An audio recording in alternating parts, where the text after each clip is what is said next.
and we're gonna do a naming game. We're gonna try to figure out the names here. So I'm going PCSX. That's all I'm giving them. I'm not going saying any 4 further letters. than that. I'm just gonna call him PC. Okay, cool. So, Coco, Storin, the version of Thorin. I think everyone else is pretty self-explanatory. Yeah, I think we got it.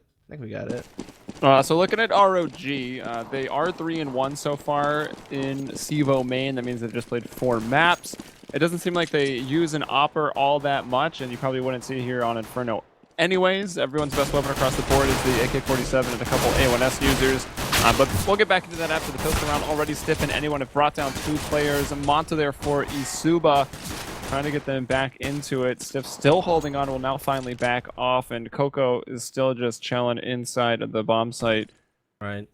We've already had like a decent exchange in Banana. That definitely favored ROG on that aggression. Stiff a part of that before backing down. Anyone also got a frag but got traded. So still a 4-on-3 though for ROG, as they'll just split 2 into each site for now. As eSuba begins to work themselves up mid, which no one's contesting at bracket, so they'll be able to get that first level of mid for free. But then from there, we'll just have to see where they want to take things. Looks like they are heading towards the lane. Yeah, going up that porch side right now. You see those flashes going into pit. Does blind Storin a little bit. He's got a flash of his own. That will catch Monty, but he's able to retreat out. Storin in a pretty difficult spot, so Caparzo will move in and take him down. It's going to be up to Coco and Stiff right now to come in and try to win this on the retake. Neither of them have a kit, and oh my gosh, Stiff's just going to get his head blown off right in front of Coco. He's going to have a hard time erasing that one from his memory, as now 1 versus 3, just trying to find a kill. We'll get another 1 tap there. Actually lights up Monty a bit as well, but at this point, unwinnable time has become too low. Yeah, definitely. So the round will be won by eSuba, and they will eventually find the final frags as well. So they'll get it. A good start there for eSuba to get the pistol round. The T side, obviously the harder side to get rounds from once the guns come out. So being able to get the 3-0 start, if you can win pistol and avoid the ecos, I mean, you're already halfway probably to the rounds you would want on T side Inferno to feel comfortable. So that's definitely what eSuba is looking to do. But ROG, they're going to contest. I mean, they're going to upgrade the pistols here. They're going to get the scout on the Coco. They're going to get some armor out as well. So we will see Storn actually just really get aggressive and crossing the boiler. In fact, a couple of players do. I think he was spotted because there is one in alt just camped waiting for him to peek the window. But Storn not going to do it. He's just going to stay jumped up here and just kind of keep his eyes on the T side apartments and just kind of hold his ground, not get too aggro. Oh, man. He got shot in the D, though, bro. Yeah, he did. I mean, it almost looked like it went through the legs, or at least a scout to the knee or something there. But Henke takes a very quick shot. And it looks like Storin, the patience will pay off. They've forgot about him. He might be creeping his way out of the window. Also, you got PC here in the dark room, so it's kind of a bit of a trap that Caparzo's walking into with the P250 from close range. So dangerous.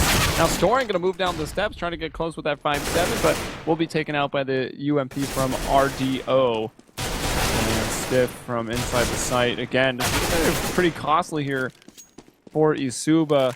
It'll fall to anyone who does seem to be the star player for the team when looking at the stats that we have for their 4 matches. But with the scout, how much can he do? Trying to take the head off of RDO here. I mean, I think he might just want to save this and pose it for next round. He could even drop his CZ to another player, so they have like 1 player CZ'd, than him with the scout armor, and then they would still be able to pose some type of threat next round. So that seems to be what he's aiming for here. eSuba not going to give any real chase, so anyone will definitely be able to hold on to this for next round. And I mean, some decent damage was dealt from ROG when they forced some rebuys out of eSuba at the very least, and kept their economy low. So that's certainly good. That means if you can win the opening gun round, you know, barring eSuba having like similar fate next round, then you could eventually just directly force them to save once you win the first gun round. So there's still a lot going for ROG despite, you know, losing that second round. So once again, we will see a team on the T side start off. I mean, of course, it is just the first 2 and probably 3 rounds that eSuba will be getting before we see a proper rifle round from the CTs. But already, you know, we saw in the previous match, LDLC Blue starting off very strong on the T side. Will it be a repeat here? Looks like we got a couple more rounds to go before we can say for sure. And anyone with the scout, you called it. He just dropped that CZ off to Storin. And anyone in Storin are the players to watch out here for on ROG. But it'll be RDO and Ben Q who will just open up that banana.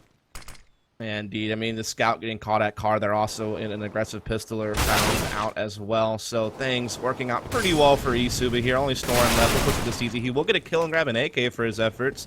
Looking for more as he pushes into BenQ, but gets caught, you know, trying to pull out that AK basically. It was just really exposed and gets taken out. So not able to get any more guns down, but forcing a couple of more rebuys. I mean, they're keeping eSuba's economy in check, so to speak. It's still decent, but they still do have some players low, so that helps out in the future. But here's the opening gun round. This is where we'll see if ROG can start posing a threat here to eSuba. What type of monitor do you think BenQ uses? Probably an Asus. Exactly. Asus ROG. Yeah. He graduated from that school, did he? Mm-hmm. eSuba is probably sponsored by AMD as well. Yep. We got a whole lot of equipment sponsors going on in this matchup. It's actually too much to handle. Yeah, the sellout is real. Yeah, the sellout is real between these two teams here. As the first rifle round coming out for ROG, Coco's taking a little bit of damage, but he's still pretty healthy. And as for eSuba, we already saw Henky G pull off a pretty nice long-range Galil shot earlier on. Looking at the CEVO stats for eSuba as a team, they're 1-3, which is not a very good record, but even still, someone like Henky G holding on to 12.7 efficacy, 95 ADR, pretty solid. And BenQ also a player to watch out here for eSuba. But now going into the B site, anyone and Henky both finding kills for their teams, and Henky with another one, so a double there on the entry, and that'll even things back up to 3-on-3. Yeah, so we'll see if they can in fact try to make the retake happen here. Good post plant positioning here from eSuba. They have a nice crossfire there in the back of the site, and they do have this guy here holding on a car. I'm gonna go with Benji. I feel like that's what it is, man. But we can keep calling him BenQ if you want to. I don't know, but still the crossfire holds strong for eSuba in the back of the site. But there are 3 ROG members taking the retake here, and they are finding little frags. And they will get the job done. So well done there from ROG School to win the opening gun round. The only reason I don't want to say Benji is because there's the player for property who also goes by Benji. Yeah. I just think BenQ1 is a weird name to have, and of course he's from Slovakia, so it could just be that we don't know how to pronounce E and Also Q true. together as a word. Yeah, I checked his previous names, and Check his Facebook page, bro. He's got a Facebook page, and he even it might has be Ben Claw. Could be. I have no clue. That's his name on Steam. It's Pat, BenQ1AW. I mean, I really have no idea. Do you have any guys from Slovakia out there who can translate this guy's name? I don't think he's being a sellout. I have 3 friends with in a common monitor. with this guy. Man, small world. They're all CEVO admins though, so Okay, that probably makes some sense. that makes a bit of sense, yeah. The aggressive smoke here from ROG School, though, so they're going to go ahead and press down at player, which means an early rotation here from anyone to get over to the A-bomb site. And Stiff does have another smoke to drop to keep this aggressive positioning at Banana. And so this is very, very Virtus Pro-esque in how they play that solo B player with the deep smoke like that. I guess a lot of teams do it, but that's a team that comes to mind with Neo, who really likes to play this type of positioning. And it's definitely like really good to be able to get it. And look, they're going to get aggressive mid here, just, you know, cross-peeking from both sides, trying to get some information. So ROG very aggressive here on the CT side in the sense of how they're, you know, trying to take early duels. There's Coco able to get one and fall back. Drops a nice little flash as well, buying himself even more time. Storin has moved into the pit. And look at all these smokes coming down here. Up towards Moto, one towards Arch. Henky G gonna work his way out, but 2 people in the pit. That'll catch him off guard. Ardio will finally bring the kill onto Coco, Storin, and anyone finding some frags as well, and only Coco to go down. Seemed like it was like you were trying to mix Coco with Kogu. I don't know, dude. I'm struggling with all these names, to be honest. Yeah, it's a rough day. It's a rough day for the European division.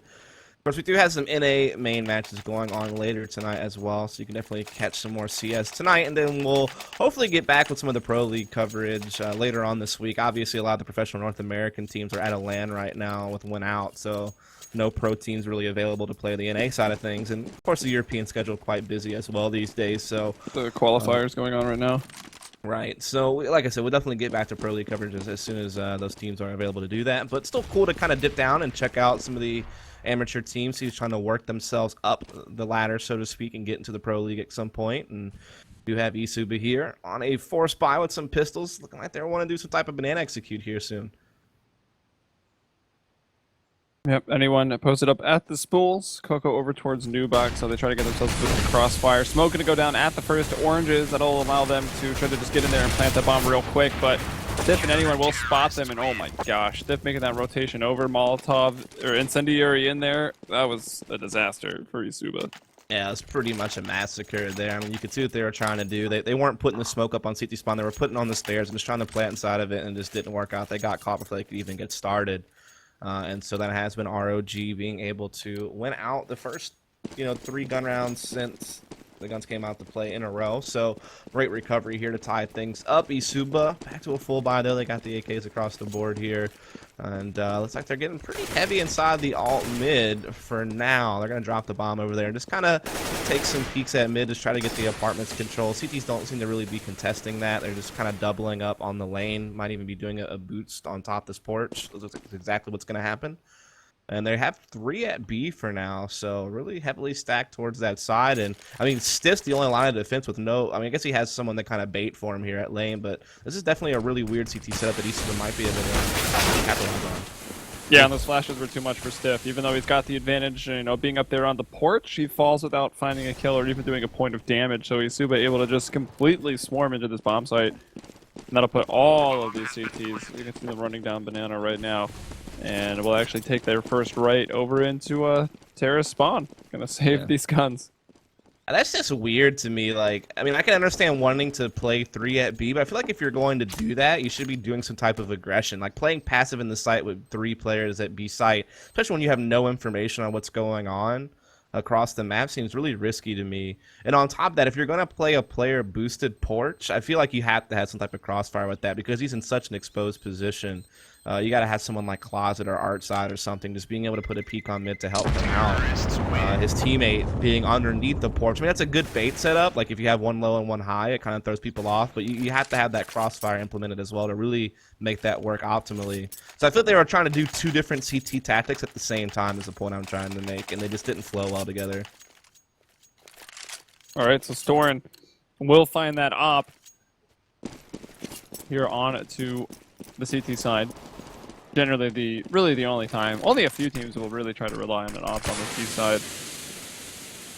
So a bit of a one-way. You can see barely the shutter as he's peeking through that smoke, hoping for someone to cross middle. But instead, they've avoided that. They've went up alternate. They've got 4 people over towards alternate. So trying to get that early apartments control, force the CTs back to a more passive A setup. That will grab you some map control as a terrorist to allow you to work things in self-fakes a little bit easier. All right, so I mean, they have some good control here on East, but they can do a lot with this. I mean, they can fall back to a late B. They still have the ability to do some type of A split, so good positioning. But I have to say, ROG is much better set up on the CT side than last round. I mean, they have the crossfire. Monty, though, just pressing through Boiler, through the fire. I don't know if he was actually spotted, so he might be able to get the jump here on PC, but Stiff in the closet. This is a good pickup. It only gets 1, actually, so still kind of a crazy round. PC, though, not able to hold on. He's up on that balcony, and Henke will find the entry onto him. Things are falling apart. Anyone has a nice little, like a 180, maybe just a 90-degree flick onto Caparzo. Will bring him down, and eSuba has planted the bomb with a 3-on-2 advantage. Anyone, time being wasted as they wait for that fire to go ahead and burn out. Coco also helping with this. Both of these guys have kits. Now they're both spotted, and yeah, after that, standing out of the open against 3, they've got no chance. Right, I mean, well done from eSuba, just being able to get that apartments control, being able to find picks at middle as well, and just capitalizing on them, especially working up the lane. I mean, I thought ROG was actually pretty well set up, but just weren't able to hit their shots. Just really well done there from eSuba to get the entries, and they're going to go ahead and press the lead a little bit here. Now up 5-3, so far a good start. They do have the op for the first time here on Caparzo. I'm going to go with that. And we'll see what they can do with it here. Is once again just kind of working that slow alt mid control. Do see Storm being a bit aggressive here, and Boiler trying to spot it out, take some nade damage as well in the process. So we can see eSuba. I mean, their default, they very much like to get out and get this apartment control. Monty finds an opening kill on to Storin, and that can get so awkward when you're the player holding Boiler, when people are kind of at those far stairs, but someone's also going to peek out of the window. Like, you can't really set yourself up to stop both of those positions. So they find 2 entries there. It is Monty who went down on the side of eSuba, but that puts him on a 4-on-3 advantage. That's going to split up the CT, spread them thin, and Coco even failing to capitalize there gets baited into that. Whether that was really an intentional bait or not, Caparzo still is able to find that op frag. I feel that's definitely just him, like in the moment, like just playing the advantage he knew that he had. It definitely wasn't planned, but it was still well done on the fly to pick up on that advantage. And now they'll just shift their focus over here to B. Anyone is in position. He does line him up a little bit there and gets one, finds another, just catching these opportunities. But Caparzo will eventually find himself with a 1v1 and the bomb down. And it does have an op here in the post plant. Goes back to new box. PC is going to work his way through that smoke. It looked like he had run through the smoke, but I don't know if Caparzo heard it. Now he'll scope up, and there he goes. PC jumping up onto the fountain. Yeah, I mean, well done from ROG School. They've definitely been struggling with eSuba's default. I mean, eSuba, like you said, very much trying to get control of those apartments every single round. And you see ROG School has been trying to really actively contest that, try to take duels inside the apartments, and they've been losing out on most of those duels. But somehow they're at the very end. It was really just anyone coming up with a great individual effort inside the B bomb site to kind of salvage that round for ROG, despite the fact things were going pretty rough for them throughout the beginning and middle parts of the round. Just a heads-up play to grab it for his team and keep themselves within striking distance to time this thing up. Still plenty of money from eSuba. We're going to see Stiff getting boosted over the smoke here, looking for someone. He does, maybe he hears it. He does actually do the damage. Yeah. So he connects with that one, but it was through the ground there. That was an awkward one for us with X-Ray on. We're like, do you not see this guy? But I think he had a good idea just from hearing where the AK bullets were coming from. So big early damage to eSuba, who this time not gone quite as heavily towards the apartments, but you can still see Hanky G with those Molotovs trying to clear out the dark room. Monty's up there, jumped into window, so even with 2 people, they will try to push the CTs back. And who is that further up Banana? That's actually Ben Q or Ben Claw. I don't even know what we've gone with. I don't either. I think we've given up hope on trying to figure this mystery out this quickly, but we are seeing the tick down pretty low here in time. The bomb's still down at T stairs, so they're still not really committed to anything. It looks like they want to work into A, maybe bring that bomb in late. What's that? No one picked up the bomb. I mean, it's obviously Ben Q, who I thought would just stay and want to lurk up at the top of Banana, but instead he'll have to give up that position to go pick up the bomb and bring it back towards A. And here's the problem. If one little thing goes wrong, they just lose off the clock. But it looks like he is getting some help from his team to try to get up the lane. And it's not going to be able to be disrupted. Storm going to get caught, but I mean, time's still ticking. Is he going to have a chance to plant this? Yeah, Gets it just in time. Still don't think. Oh well, still a 3-on-3, and there's Caparzo. I was like, I don't quite know where this third terrorist is because there's 2 of them over in this site, which isn't really your best position as PC gets into the pit, and we'll find them both. But Caparzo with the op, unscoping at perhaps a very inopportune moment. He knows that the player was on the bomb, wanted to push into the site, and well, PC XOR today.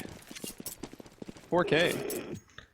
Yeah, I mean, I feel like eSuba got pressured into a situation they didn't even really want to take. I don't think that was kind of their first choice on what they really wanted to do, but they kind of got rushed with the clock. They knew they had to get that bomb in the site, so they had to kind of take some unfavorable engagements up the lane to do so, which definitely brought down their numbers and really hurt them in the post-plant situation there.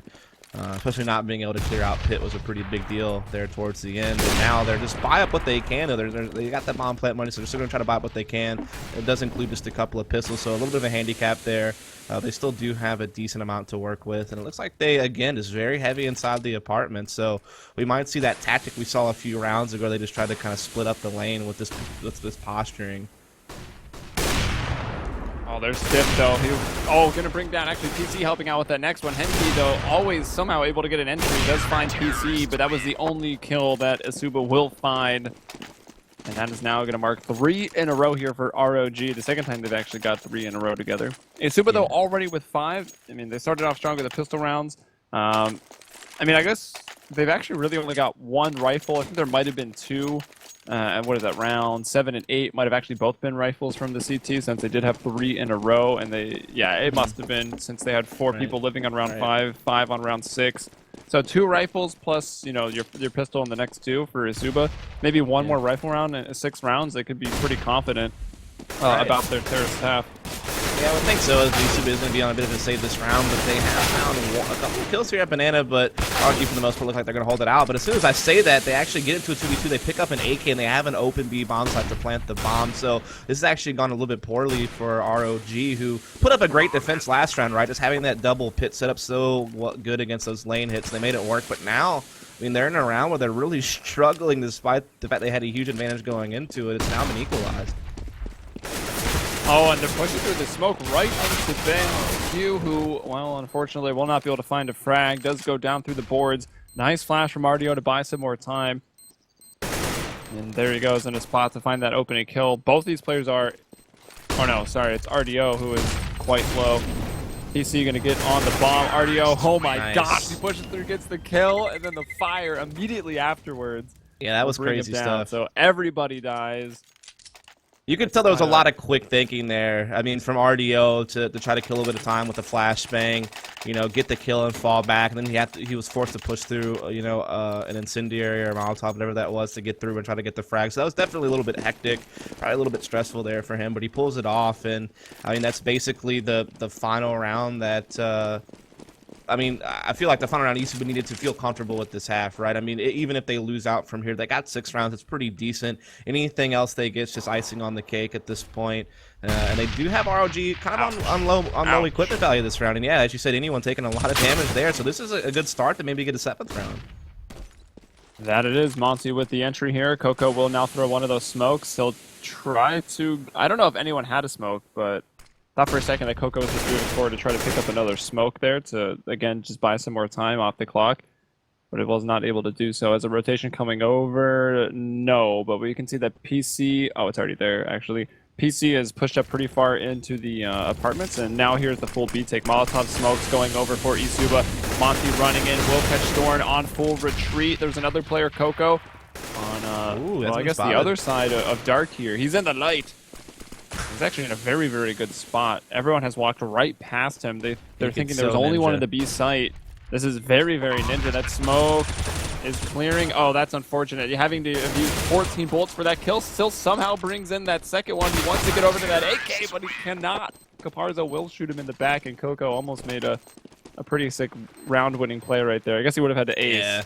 Yeah, he would have had to just get a little bit more out of that. I mean, he got 2 kills. That was actually pretty decent, but the rest of his team kind of fell around him, so he couldn't really string together his 2 frags with the rest of his unit to make something happen there. But still kind of interesting to see. And eSuba, though, just a really cool blanketing the side of fire. Even we're able to get a set Molotov from the top of the cart there that landed inside Dark Spot, which is something you don't necessarily see as often as the ones that you commonly see in like 1st and 2nd oranges. So they added a bit more to it, getting even more coverage out of it.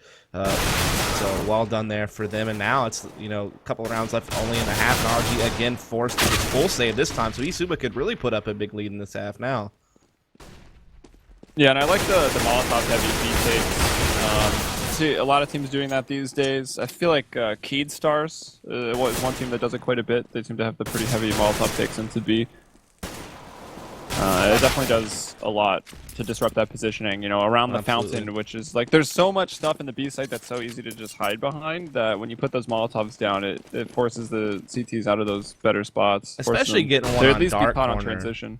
Trying to get out of dark corner after Molly has been thrown in there. I mean, it's so, you get put in like opposition, but look at the surprise from Coco. Way. Oh my goodness.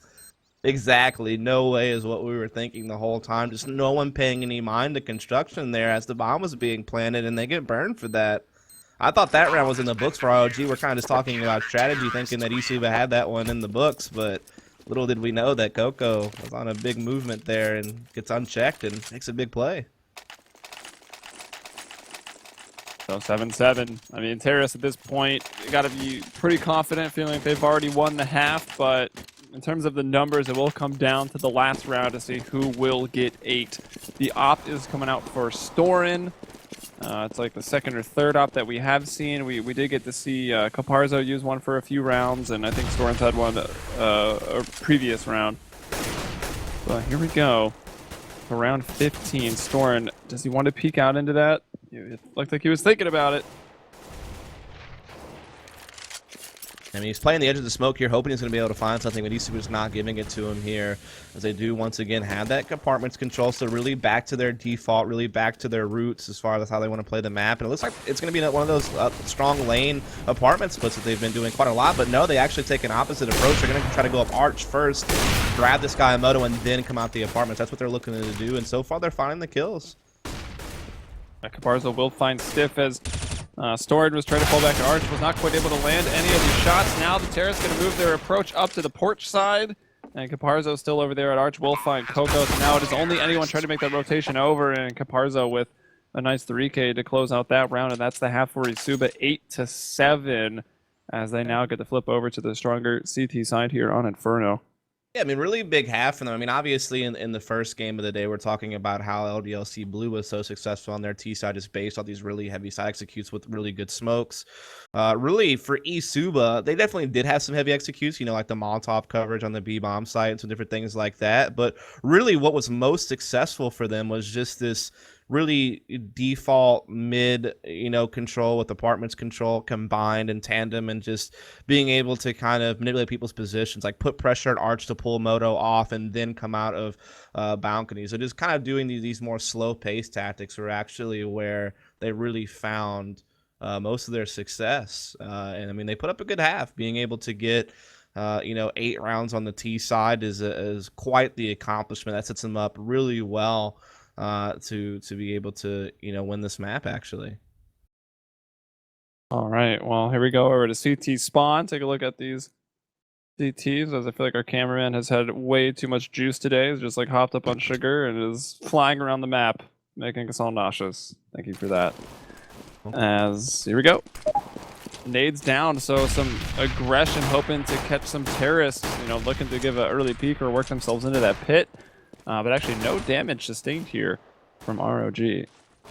3 over towards B. Now you'll start to see Caparzo fading back over to the A site to bolster the defenses there. And ROG kind of a similar approach, and I think one of the better pistol strats, just going to go waterfall out, but there's a 5-7 waiting for them, and this is something that can shut this down. NKG will find 2. Coco and Storing get an entries, as Caparzo will grab 1 more. So it's a 3-on-2. The bomb might be able to be planted here. Stiff looking for it in the pit. Actually wants that 5-7. We'll have to reload. He scoops up the bomb as well, but this is giving the CT time to rotate in. Storing, it looks like, will catch Caparzo. And the bomb just going to be tossed across to try to be planted here. Going to go for the fake, hoping someone is going to bite on that and come out of apartments. But now that the bomb hasn't been planted, eSuba know exactly what's going on. We'll flash across. We'll catch Caparzo in the face. Still got the man advantage, but trying to retake this pit from Stiff is going to be somewhat difficult. As BenQ in the site, or Soren in the site, excuse me, will go down. And now it's all going to fall onto Stiff. And Caparzo with 14 HP. He's jumping down. I feel like I don't see... Man, this has gotten extremely awkward around that column. I was like, I don't see Stiff losing this, but as I was saying a lot of shots were being whiffed. What a crazy pistol round. I mean, like you said, this water falling out of the apartments could be very effective, but that's just a well-placed 5-7. Like, the one main upgraded pistol eSuba had on that pistol round was put really in the perfect spot to have an impact for what, you know, ROG was trying to do there. And he definitely came up pretty big, but in the end, somehow, in that crazy 2v2 that we saw in there at the end of the round, it was ROG who are successful, so they will win the pistol. They will go ahead and begin to upgrade. We have a little bit of a boost situation here at brackets. They will get smoked off, however, so they're not really able to do much with it, as ROG just bypasses them. Bomb hasn't come up yet, and there's still a couple CTs floating around in brackets, so this could get really hectic here in just a second. Yeah, Monty's still hoping to land some shots with these 5-7s, proving quite deadly. Coco's low, Storin is dead. Man advantage for eSuba. They've got no kits. Do they set up for exits? Try to pull some of these guns away? Looks like they might just be doing that. Another boost coming up here over towards the arch side. Yeah, I feel like at some point you just have to kind of think about backing off and just posing a threat next round when you run out of time, because like you said, there is no defusal kit. So even if you do happen to grab some kills, you're not going to be able to win the round. So you do begin to see them start fading in the passive spots. They still want to look for exits on anyone who tries to come over towards the yard side, try to grab something. Anyone is pressing in that direction with PC, but they're getting the kills. But so is eSuba. I mean, they've actually done a good bit of work, but can they actually collect any of these guns they've dropped is the real question. They do pick up a MAC-10 there on the Caparzo. He also picks up a Tech 9 he can drop to someone else. So they'll basically pose a similar threat this round as last rounds. I mean, it's still something ROG has to be concerned with here. Well, they're starting off strong. Again, both pistol rounds go into the T side, so they'll be able to find this third round. Probably. I mean, they've got all rifles. They get still some pistol armors. I think ROG might want to avoid going up into the apartments, maybe getting caught in a close crossfire. Oh, or actually, will they just push Caparzo? Ooh, the MAC-10. Yeah, I mean, it's good to put that in an aggressive position, see if you can't make a play with it here. They have a little bit of a crossfire set up, a little bait set up here between bedrooms and the corner of the stairs. But ROG looks like they're not really going to bother with it. Most of their numbers are actually just straight up mid, just working themselves up. In fact, 3 have already made it there to the brackets and are beginning to even start looking towards the arch. Bomb's still down in alt mid, though. Still not really sure where ROG wants to go with this. It seems like they're getting a lot of information, being able to push up arch like this and not spot anyone. You know, we had a man holding out for a while. That was PC watching alternate, but he's grabbed the bomb. He's gone up towards the A site. Caparzo might... Oh, he definitely heard that car, so he knows that someone has gone over it. Now hearing the footsteps. Already ROG in the post plant. Double in the pit. One up in graveyard, another in sight. So I think they think this is a B stack ROG, so they might not expect Caparzo to just come out of a balcony like this, but he has been spotted there by Coco, so now the gig is up. Yeah, and at this range of the MAC-10's probably not going to be able to do very much. Yeah, Coco will take him down. In a good spot, though, eSuba. Oh, RDO is pushed very far into this site. He's all the way up at graveyard. He's trying to jump and find a jumping deagle shot. That's ambitious. As Monty hoping for some exits there, trying to play around that smoke. Won't find any. And BenQ did grab himself an AK. So all in all, not too bad of a round here from eSuba. Yeah, I mean, ROG's done well here because obviously they had a rough first half, right? Like, anytime that you're unable to get double-digit rounds on the CT side, you have to be a bit concerned, especially since they didn't even win the half either. They didn't even get, like, 9 or 8 rounds. They only got 7, so that's really, really rough. But they've been able to win the opening 3 rounds here, so they've gotten up to 10, which has put themselves still in contention of the map. But this is their first real test. I mean, eSuba had a great T side. They won the half with it, but now they have guns for the first time on the CT side, which is usually the favorite side, though both maps haven't quite played out that way just yet, at least in the first half of each. And so we'll see. Can eSuba use their advantage here and tie this thing back up quickly, or is ROG going to have a real chance at this? Well, Monty will bring down Coco, so that's a good way to start things off. Here on the first rifle round for the CTs, we want to start to put all of these rounds together and build up that economy so they can just completely shut down these terrorists with smokes, incendiary grenades, and of course maybe an op if they want to try to bust it out. We even saw pick up the op a couple times on the T side, but Storn finding Monty, and that'll even things back up. Right, so even exchange so far here on the A side of the map. The bomb is still down towards T stairs. It has been collected here by PC, and he is bringing it up towards B. He's also going to be joined. They actually have one member in T spawn. It's going to be Stiff, so they're going to try to do some type of B split here from CT spawn and Banana, while Stiff can just cut off these 2 rotators at A. So this could actually be very dangerous for eSuba here in just a few moments as they begin pressing into the site. There's some nice flashes here. Good teamwork. Caparzo and Henky G holding into this B site. I thought those flashes were going to go a little far, but since they threw 2 of them, kind of layered it up, it actually blinded that first player quite a bit. Stiff with a nice reaction shot onto BenQ. BenQ probably wants another chance at that one.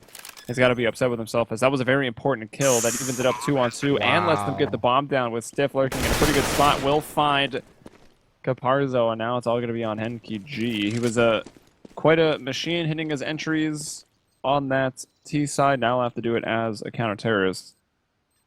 Yeah, we'll see if he can come up with it here in this 1 versus 2. He has himself into the slap. It gets caught by Stiff, and that's just a perfect illustration of how sometimes things don't always go according to plan, but just trying to make an audible to still make things happen. And I mean, obviously, what was intended was Stiff to cut off rotators from A, while his team took it to the B bomb site and just kind of secured the round cleanly that way. But you know, ROG gets caught up against eSuba. I mean, they lose some key players they're trying to take into B. However, Stiff's still catching those rotators, but that opens up now the A bomb site. It changes everything. They're able to back off, and they still win the round. So a great audible from ROG to win the opening gun round and force eSuba back into a save immediately. But they can start building up their lead a little bit here on the terrace side. So this is actually starting to look a little bit favorable for ROG now. Yeah, BenQ kind of getting caught. They're not able to find that kill at Arch. Basically cost them the round. Like, yes, it did still go into a 2-on-2, but the fact that ROG had the A site to themselves for a little while, able to plant and get better spots, and of course, Stiff in a very nice spot to cut off the rotation. He cut him both ways, really. I mean, he cut him off initially at A, then cut him off B. So he was really just the hero that round for sure with the quad kill. But we'll see if ROG can keep it up. Can they keep the good times rolling? I mean, they have eSuba, as we said, on a save. So let's just see if they can capitalize on that. They are going to avoid the B stack, so that's good news, as there's just 2 defenders in the A area as they work themselves around. And ROG, I mean, they are the favorite team coming into this. They're 3-1 here in FIFA main. eSuba's 1-3. Odds in favor of ROG, but you know, after that first half, starting to think like, whoa, eSuba might just go ahead and take this. But since getting onto the CT side, now having lost 4 rounds in a row here, including full, they've got another, I guess, I mean, they don't really even have much of a chance here. They're still trying to push it and go for it. Even Monty's going for it. I thought surely with the AK he picked up from that kill onto PC that he'd back off and save it, but not too concerned. And, well, the money is pretty good, so I guess that's why. Right, but it still probably would have been worth saving. It's not like you're really going to punish the economy of ROG too much by getting exits and forcing revives. I mean, you got guys like Stiff who have near $10,000. I guess the rest of the team, though, has been impacted by it, so it probably was still worth it in the end. As eSuba, they need to work hard here. I mean, they put themselves in great position by doing so well in the first half on the Terra side, but they're starting to let that advantage really slip away here, as ROG have been able to pretty much dominate this half, right? I mean, they haven't dropped a single round yet. The 3-0 pattern is expected when you win pistol, surely, but winning the opening gun round was also a pretty bold statement. So we'll see. This is eSuba's real second chance this half to try to, you know, hold ROG off, and we'll see if they can do just that. As it's like ROG wants to get into a late B hit here. Yeah, Henke was holding that site by himself for the first little while. Now RDO will come in and rotate back over, and he'll be setting up on spools. Henke G, does he have? He does have 1 flash, so on the first oranges they can throw that pop flash. He's already pulling it out, and there it goes. That will grab one of them. They kind of line up there, but one of the players behind Grill, so Henke only able to find one of those frags, and now both of those B defenders have fallen. So ROG with complete control of the B bomb site.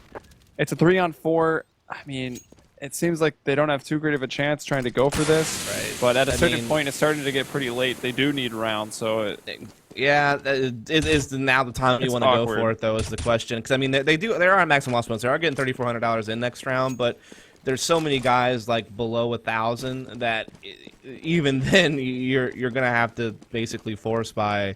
And even then you're not going to have much to work with. So at least this way, they save 3 guns. They should be able to get basically a full comfortable buy again next round if they can hold these 3 guns, which it seems like ROG's not really going for it, so they will. But yeah, I mean, that's just ROG muscling their way into the B bomb site there. There was nothing special about it, just your default smokes at CT spawn and such, and they just kind of overpowered eSuba there in the pool, just being able to trade efficiently. You saw eSuba try to make a play in the spools over smoke with one. He got caught. You know, ROG wasn't. I mean, they were playing discipline. They were keeping their eyes on everything, and they made it work. So, yeah, eSuba's definitely in a tight spot here, but they do have the full buy, so hopefully they can put it to use. And maybe Caparzo can find them an opening shot here. He does have that op, and this time he has taken it over to the B side. So it looks like Henke G is your B player for sure, but we've also seen RDO and Caparzo over there with him at the start of the round. Couldn't find anything with the op. ROG did a good job using those nades to force him back into the B-bomb site and deny him any opening picks. Now ROG starting to work themselves up mid. They use that fire to clear out the closet, and Stiff will just press through it and look to attack into RDO. Actually gets inside the smoke, so they're doing some type of crazy stuff here. But the bomb was RDO caught. finds the bomb. PC goes down, has the bomb. The wrap, though, coming into effect here over towards the B site. Anyone will bring down Caparzo. Henke G's in a pretty good spot trying to, you know, use this fountain, kind of exploiting that there's grass in there for some reason. But does only come on with 1 kill there, Coco, with the refrag. And anyone, we've seen this position here in the library be pretty strong. I think, yeah, he gets completely caught off guard, though. Starts to turn his focus over towards B, and RDO was making his way through quietly. Yeah, that's unfortunate that he heard that guy arch and went to go chase after him, then got caught by a late library rotate. But they still have decent positioning here in this 2 versus. There's still a chance they can hold this off as BenQ comes up, going to get caught here by Coco. So now a 2-on-2, time is ticking. We are seeing eSuba try to press in. Q catch the kill at Banana, but Storin able to find RDO, and I think that's it just off the clock. It's going to be 14-8 here for ROG. Yeah, he's not even going to be able to run. Run, Monty, run! Bro. Unfortunately, it's not, it's man. like Forrest Gump if Forrest Gump tripped in that scene. Yeah, he will not find the Holy Grail. What? He was Monty. Monty Python. Oh, okay, gotcha. Well, I went for Forrest Gump, and then you just randomly went for, like, Sorry. another movie reference. I don't Yeah. know. I didn't get it. Our movie references clash there. I'm too tired. Is there any, you know, cast members from each movie that starred in both? Maybe we can use that to bridge the gap. I don't think know. so. Yeah, I think we're just out of luck there.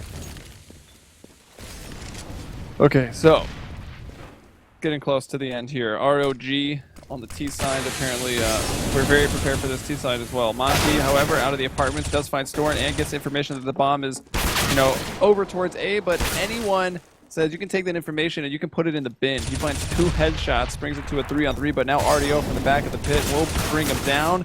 Coco at the entry out of there. Oh, Unfortunately for them, though, the bomb is down where we saw a drop off of Storin still at the top of alternate, so they've got to go back and try to find it.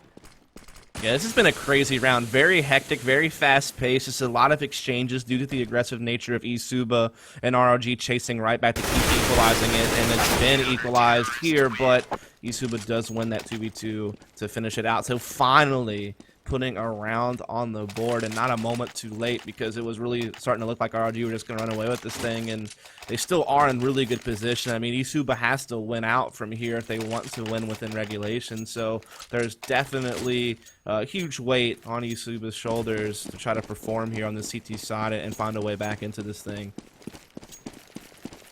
Yeah, when you get that 14 on the board for the enemy, it can kind of affect your buying patterns as a CT, where you might say, hey, we want to save to get a true rifle round. That has now pretty much gone out, though. As you're playing to win, you're going to be having to force up every single round. Right, on the side of eSuba.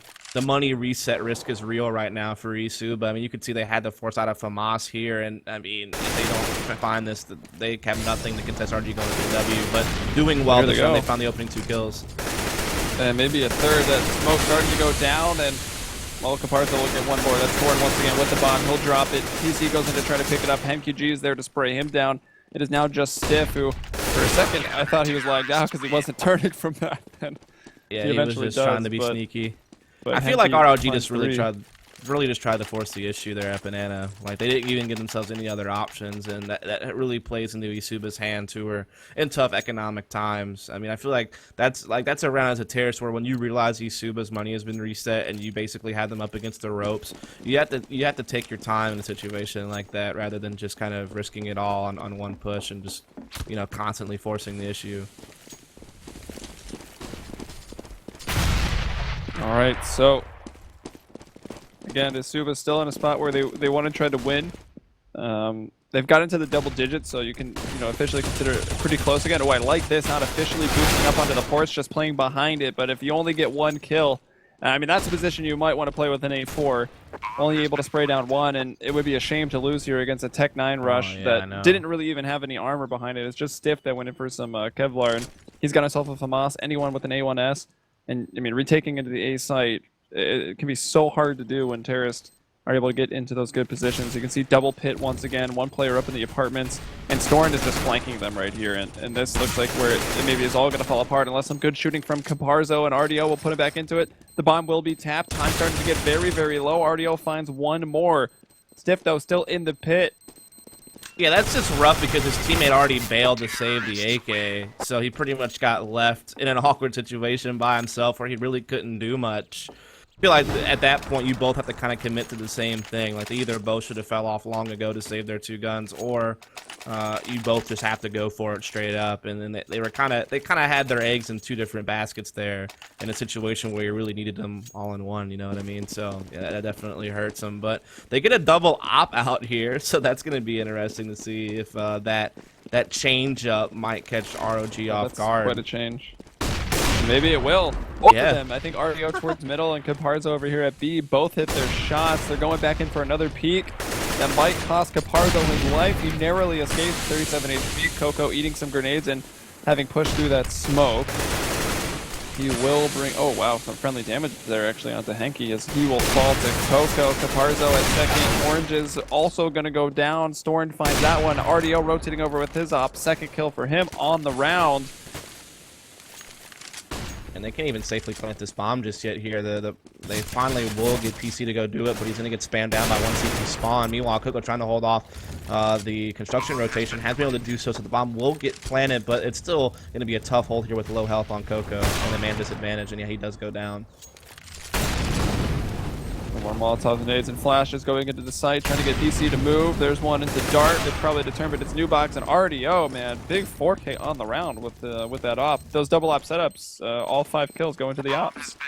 Yeah, I mean, I think it just caught ROG completely off guard because, I mean, eSuba hasn't, I think they've only had like one real round where Caparzo had the op aggressive at Car, but they pretty much just naded him back and they never really even had to deal with it that particular round. And then this round, all of a sudden, you have a guy aggressively peeking you for the first time at mid with an op on top of also having that op still at banana to worry about.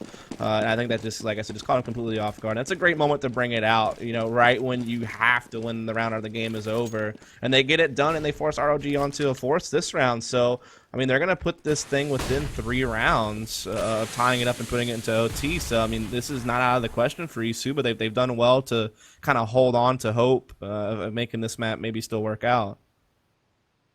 And there's Caparzo with another op shot. He'll find Coco.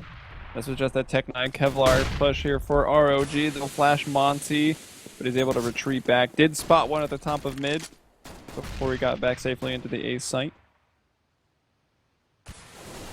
Now BenQ will be alone here on the arch side of things. Monty from the sight box is peeking out. We'll find one. Goes into the sidearm. Will actually fall now. Could be dangerous. Well, it's PC with the bomb and the op. If you can maybe pass that to anyone. Actually, anyone is still just getting some frags here. They will bring it to a 2-on-2. The bomb's going down. Will it end like this, Joey? I don't know. This would be a rough way to do it. They're both stuck in the site. They're not in very good positions right now. BenQ will go ahead and find his frag onto anyone. He's now spotted PC, who's got the op. Yeah, this is over. And does have armor, so he's in a good spot. But now that fire buying some time, they also did plant behind the single box, so nothing that PC could do about it. Still well done by ROG to be able to get a bomb plant there and even escape with an op as well for their team, given the situation that they were in when they're just only on Tech-9. So eSuba really struggled to close that round out. Not that money really matters anymore a whole lot. It still matters to a degree, but ROG, and they just need to punch in this last round here and now to see if they can go ahead and secure this map. As we do see Stiff with the op looking to pick mid here, gets caught by Caparzo, and Caparzo really has been the difference maker here lately for his team with this AWP the last few rounds, really you know, salvaging some numbers for his team and giving them hope, you know, basically. So really well done there from him. And actually, we'll see Storn go back. He'll pick up the op off of Stiff's corpse. And there you go. I don't know. I was trying to work it in. Caparzo will find a third even. Wow, this op has definitely changed things around. RDO had a 4K one round. Caparzo now picking up 3 and now a 4K of his own. He's on for the ace, actually. And they just keep 1v1 challenging him here at mid. This is just the stubbornness hurting him. He will fall, RDO. So it goes the other way around, right? RDO got a 4K with Caparzo with 1. Now Caparzo gets a 4K, RDO finds 1. And now we're only 2 rounds away from potentially going into overtime. Yeah, ROG probably going to save here and then have one more chance at a good rifle round. Yeah, they're actually forcing up entirely. Yeah, I mean, they're behind. I mean, they have PC the bonus with is 6K. fairly high, but yeah. And plus, like, yeah, PC's gonna be able to. He even picks up a Glio because he can drop an AK to someone next round. So this is, I mean, not as risky as you would think, just given the situation and given the bank they still have left over even after this. So they have 2 cracks at putting this away. Obviously, this one a bit more difficult with the low firepower. eSuba, you know, as we said, ever since they pull out the double op, has been really successful. Pop flash winning through 5 the out of smoke. 6. Yep. You can see anyone is ready to throw it. Stiff and Storn, look, they've got some Molotovs and maybe some extra smokes. They're going for a very that take here to the top of mid. They kind of blind themselves up a little bit. Oh, look at all these smokes flying over BenQ from the pit. Ooh, that Oh, fire, there's a bit of though. an opening there, but they don't land it. Yeah, BenQ with a fire, Monty with a spray down. Still some entries happening here for ROG. They actually really kind of need that bomb down. They don't have the max bonus yet if they lose this round, so they'll want another $800. Bomb is into the site, but they're still trying to work the clock and get another kill and have a post plant 2-on-2 instead of 2-on-3. But at this point now, you're not even. Oh wow, through the post, Coco will find Monty. Henke has spotted him and will not be denied. So I don't know. It's like they want to win, obviously, because they can just close the game out here. But at a certain that bomb point, plant would have did wonders. maybe you just want another $800. Yeah, I think you're right. I think in that situation, it's hard. Obviously, in hindsight, it's easier to see, and plus we have more information than they do, and your mind's different when you're in the heat of the moment. But that was definitely a situation where the bomb plant would have been more beneficial in the long run. Because look, I mean, this round they only have a couple of Tech 9s and a couple of Galeals. If you get that bomb plant, those Tech 9s all of a sudden probably are able to afford at least a Galil along with their head armor. So that definitely handicaps them quite a lot and gives eSuba a much bigger opening to force this thing into overtime. They still have that op on the Caparzo. He's been quite good with it here over the last 5 or 6 rounds, pulling out some big multi-frag rounds even at times, and he will find the opening pick onto anyone there. And ROG just going to try to force it into B here. He can shoot. I don't know. He's already got 1 kill. I don't know if not shooting there, finding another will cost them. It's still some Tech 9s working into Henke with 8 bullets. Will not be able to find another frag, but now Caparzo starts to strike back. Well, the second op frag rotation has been made over here by RDO. Coco, though, with the Galil.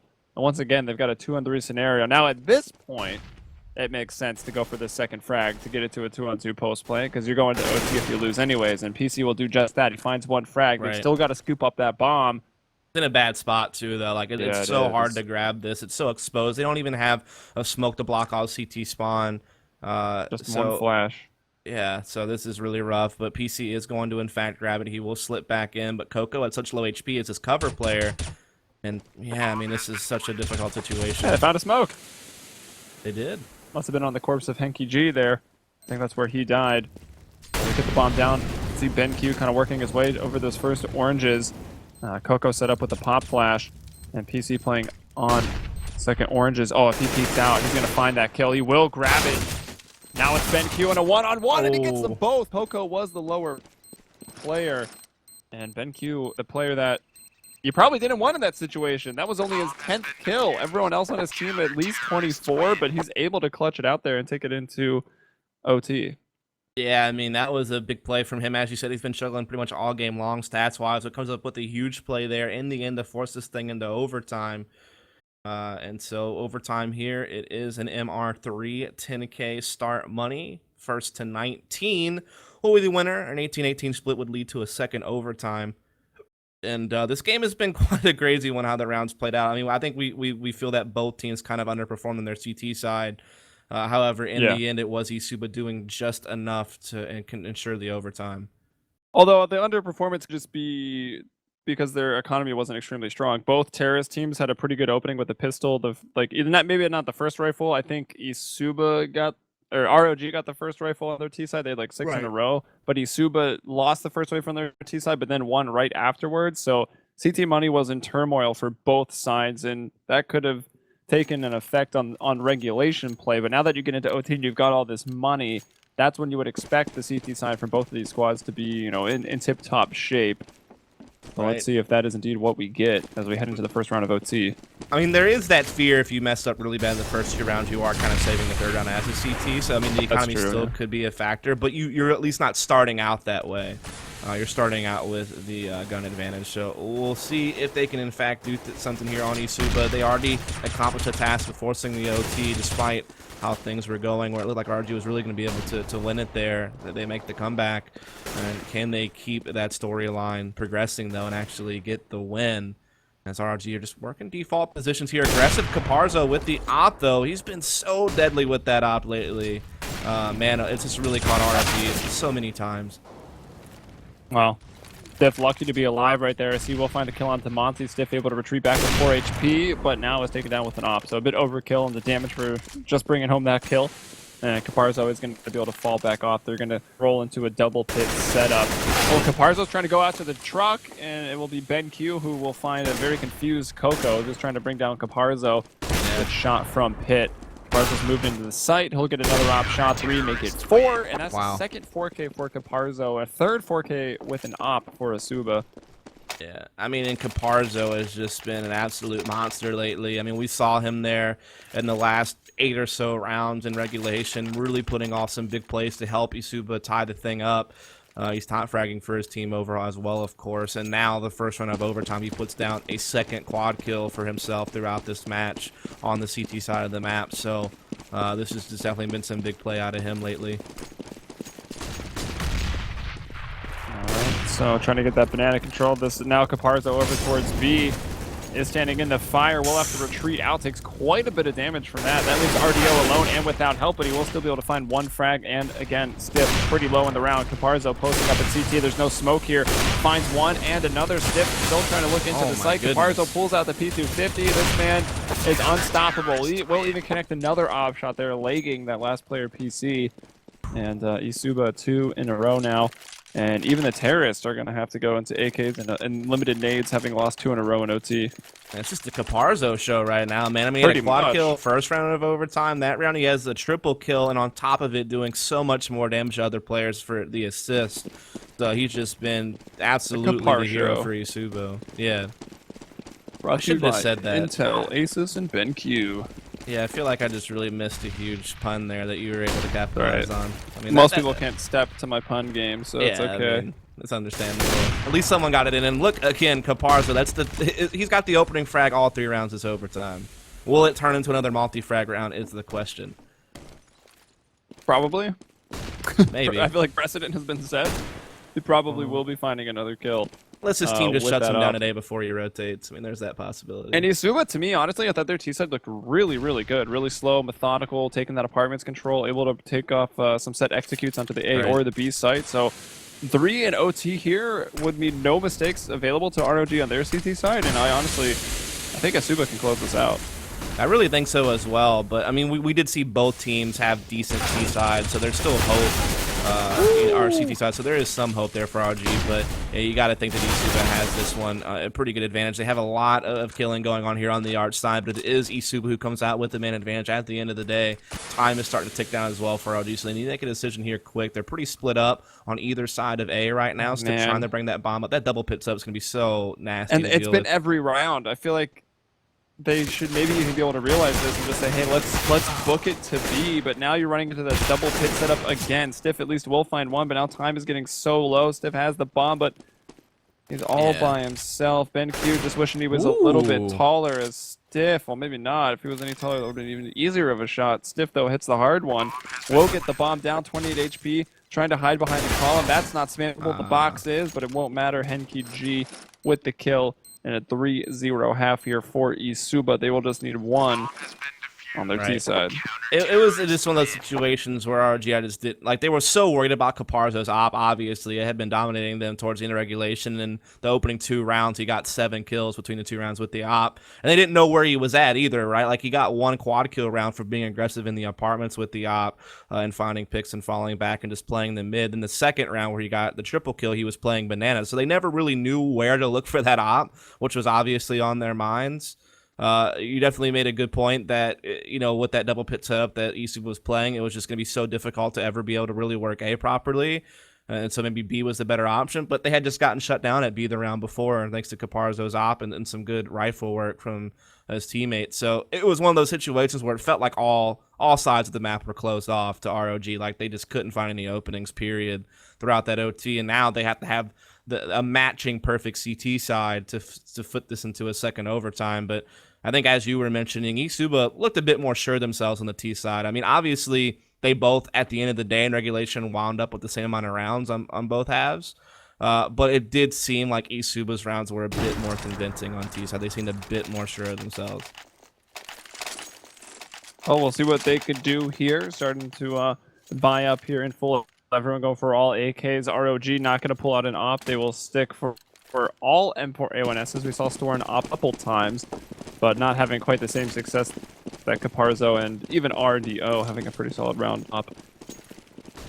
And, well, not going out towards the apartments, which was kind of the bread and butter that I was expecting to see right away here from eSuba. They're going to go towards Banana. And I suppose, you know, you might as well do something a bit dramatic here on the first round because you'll still have money into the second. And after all, you only need one. So if that, you know, dramatic play works out. I mean, ROG has a good read on this, so they've had some aggressive peeks at mid, so they know no one's brackets. They're even peeking down mid at times. They're not seeing anybody, so I think they have a pretty good idea that this could turn into some type of late B hit. I'm surprised we're not even seeing someone start rotating the B just yet. Yeah, or even pushing down middle. Anyone's in a good spot. He actually will find two. He's a bit fortunate they lined up for him. He finds two frags now. It's Coco, who the smokes and the Molotovs didn't really force him to move, but he will miss the shot. And Caparzo just continuing to dominate, finds an opener, and even a second after that. So a double kill for him. Bomb going down. Yeah, there it is. Finally, RDO set up in a pretty good spot. Bit of a cheeky angle that might go unchecked. And, oh, yeah, he gets one. Might even have now a chance for a second. They're both moving in on him.